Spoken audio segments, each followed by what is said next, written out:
کتابن، کانا، ان تمام حروف میں الف باریک پڑھا جاتا ہے، یعنی ترقیق سے پڑھا جائے گا۔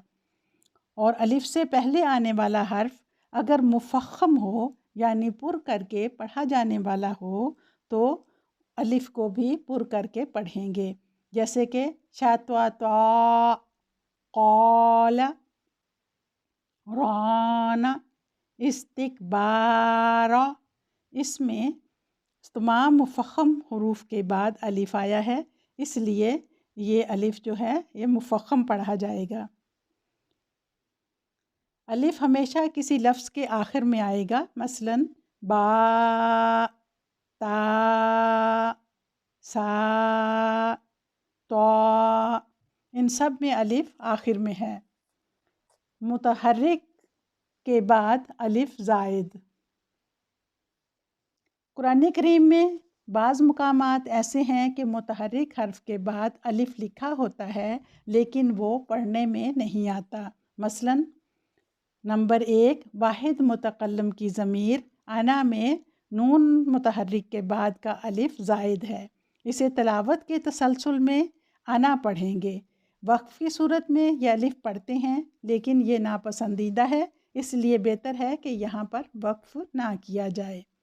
نمبر 2 نون قطنی یعنی نون تنوین سے پہلے جو الف ہے اسے نہیں پڑھیں گے، متحرک حرف کو بغیر لمبا کیے نون کو پڑھیں گے اور آگے چلیں گے، مثلاً خیرن الوصیۃ۔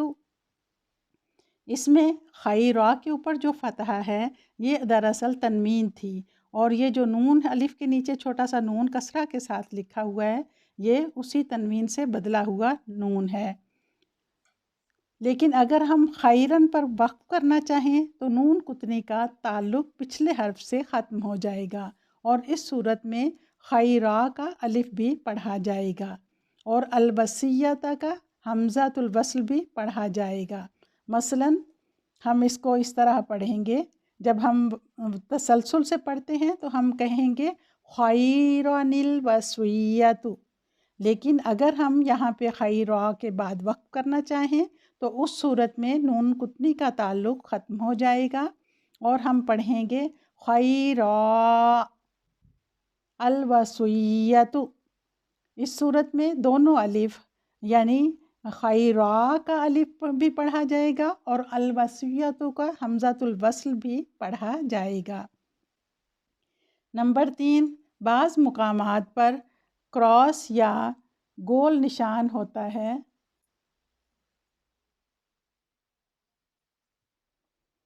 بعض مقامات پر کراس یا گول نشان ہوتا ہے جو الف کے اوپر بنا ہوتا ہے، وہ الف بھی زائد ہوتا ہے اور وہ نہیں پڑھا جاتا۔ مثلاً یہاں پہ کچھ مثالیں ہیں، جیسے یعفو، لتتلو، سمود۔ وصل کی صورت میں الف سے پہلے متحرک حرف کی حرکت پڑھی جاتی ہے اور وقف کی صورت میں ساکن کر دیتے ہیں۔ وصل کی صورت میں پڑھی جاتی ہے، یعنی ہم اس کو پڑھیں گے یعفو، لتتلو، سمود۔ لیکن اگر ہم یہاں پر وقف کر رہے ہوں تو وقف کی صورت میں آخری حرکت ساکن ہو جائے گی اور اس کو ہم یوں پڑھیں گے یعفو، لتتلو، سمود۔ قرآن کریم میں بعض مقامات پر الف سے پہلے فتحہ ہے، لیکن یہ الف قرات کے دوران نہیں پڑھا جاتا، ہاں وقف کرنے کی صورت میں پڑھا جاتا ہے۔ عربی چھاپوں میں ایسے الف پر بیضوی دائرہ ہوتا ہے، لیکن بر صغیر کے چھاپوں میں ایسے الف پر کوئی علامت نہیں ہوتی۔ اس کی مثال ہے اظنون۔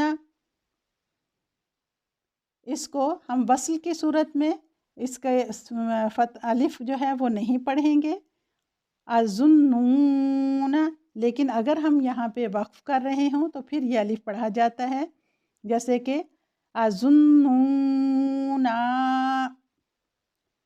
قواریرا۔ یہ سورۃ دہر میں آیت نمبر 16 اور 17 میں ہے۔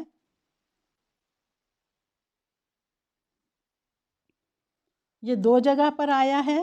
آیت نمبر 16 میں اسے وقف کی صورت میں لمبا کریں گے، جیسے کہ قواری را پڑھیں گے۔ وصل کی صورت میں قواری را یعنی کہ الف نہیں پڑھیں گے۔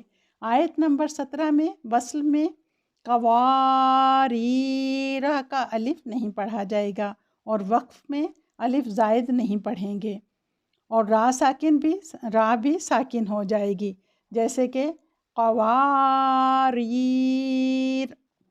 اور اگر ہم دونوں کو ملا کے، دونوں آیات کو ملا کر پڑھیں تو ہم اس طرح پڑھیں گے قواریر قواریر۔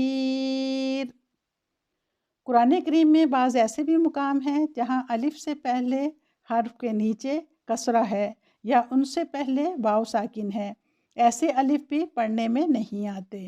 مثلاً قالو، اس کے بعد الف لکھا ہوتا ہے جو کہ پڑھنے میں نہیں آتا۔ اسی طرح ایک اور مثال ہے یؤمنو، اس میں بھی الف لکھا ہوتا ہے جو پڑھنے میں نہیں آتا۔ آج کی ویڈیو میں بس اتنا ہی، انشاءاللہ اگلی ویڈیو کے ساتھ حاضر ہوں گے۔ سبحان اللہ و بحمدہ، سبحان اللہ العظیم، اللہم صلی علی محمد و آل محمد، الحمدللہ رب العالمین، عدد خلقہ، رضا نفسہ، و زینت عرشہ، مداد کلماتہ۔ السلام علیکم ورحمۃ اللہ وبرکاتہ۔